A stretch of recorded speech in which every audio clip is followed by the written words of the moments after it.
and what is going on? Today I'm going to be showing you how to make an automatic iron golem farm to get iron in your Minecraft survival or creative world.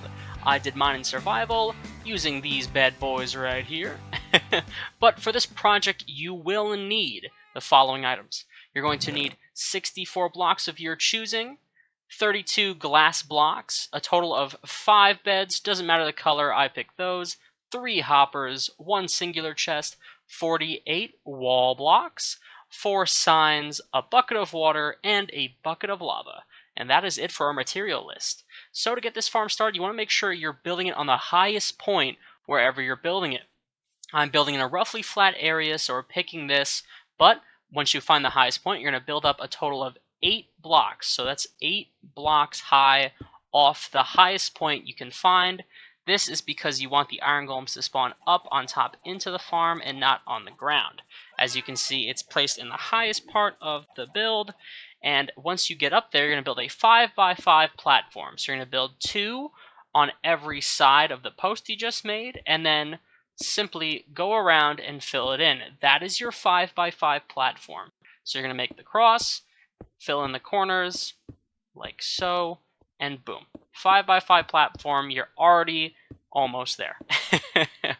Next step is you're going to place the beds. Make sure you do this properly. Make sure one bed is hanging out on the very edge. If you don't place them like this, it will not work. The next bed placed diagonally, following the first bed, and then the 3 right in a row. So you're going to have the 3 in a row, and then the 2, 1 opposite and 1 parallel, just like that. Next, you're going to go and you're going to grab your blocks again and simply place 1 block high all the way around the beds you just made. So you should have something that looks exactly like that.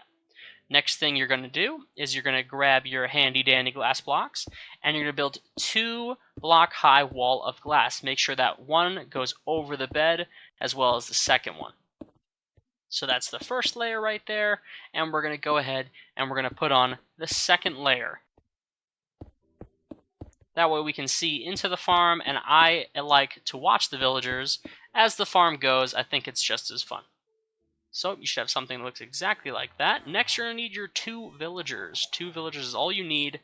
I am using this boat and minecart trick, where if you put 2 villagers in a boat and then try and push the minecart onto them, it'll sometimes pick up both the boat and the minecart, and it will travel for you, so you don't have to use a furnace with coal or push the minecart. So as you can see here, I'm trying to get more speed on it, so it will glitch into the boat. And it's not working too well. I did this a few times before deciding to build it off the side and hoping to catch them from there. So, after a few pushes from the back, if that doesn't work, you can just simply take your rails and put them on the side like this. So you want the minecart to glitch into the boat, and it will pick up the boat with the villager still being inside. And I'm just checking underneath, making sure there's a track underneath so I don't push it into them and then have to start all over. But it does look like there is one. I can't tell though because the gap is so small. But I think I'm willing to take the risk. So, once you're ready, push the minecart and boom! Just like that. That's the glitch. And as you can see, it automatically moves them for you. And now I'm actually chasing after it because it's faster than me. But so we used that. Brought the villagers right up to our farm, and what we did was we made a stopping platform on the very top. So once we got them up there, all we had to do is simply mine the blocks underneath, and boom. So we're going to quickly mine these blocks. They're going to fall, but make sure you're very careful. I was unaware that it would glitch through the glass here, and I got very nervous because I didn't want to waste a villager. So if you do try the method I just showed you, make sure that they have you have a little bit of leg room, because look what happens. He's officially glitched into the glass, and thankfully for me, he is not currently dying, so we get to rescue him. Otherwise, I'm pretty sure he'd be suffocating right now. So we're just going to build into the side so we can save our little friend here.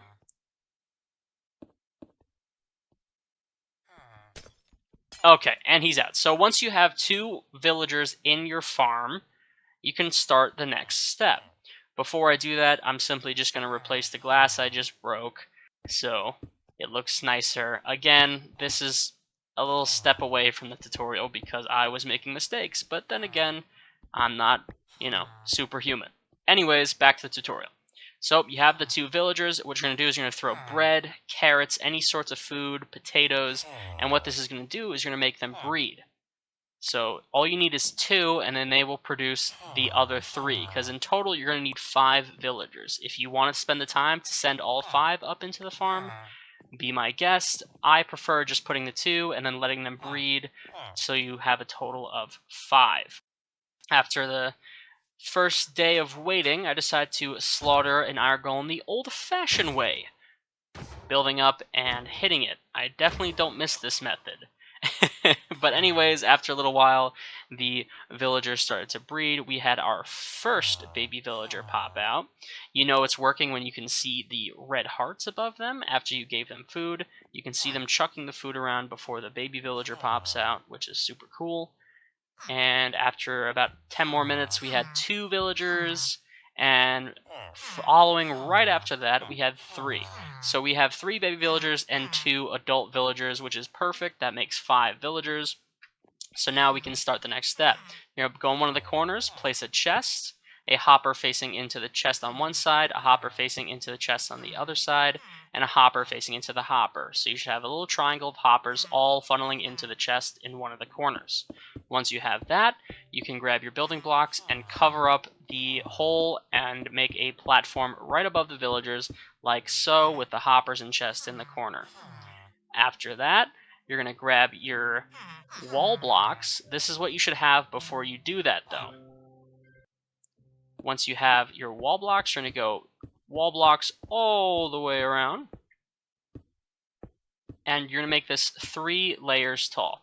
So, all the way around, following the platform, 3 blocks high, all the way around, no gaps, otherwise the iron golems will slip through, and you also don't want them spawning anywhere else but in this cube.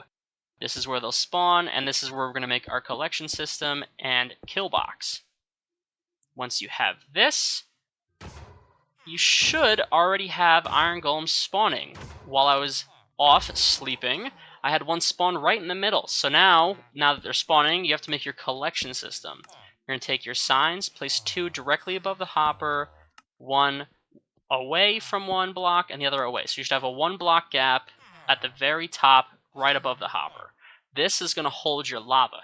So you're going to grab that lava bucket, place it right in the corner there, and then now just place your water bucket in the opposite corner so it flows in. The iron golems will fall in the water, flow through, and hit their head because they are 3 blocks tall.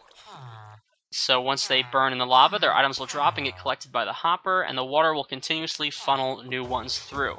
As you can see, we got 1 right away. And once you're positive that this is working and you can see it working well, you know you've done the right thing. Super easy, and it just collects and constantly works. I was AFK for about 2 minutes, and we already had 10 iron and a couple of flowers, obviously. So now that you're done, you can get rid of your ugly staircase you used, or whatever you had to use in order to get the villagers up there. And this is where it becomes more about making it look nice than practical. If you don't care, you can just build or leave the staircase up to the chest so you can access the loot, and this would be the end of the tutorial for you.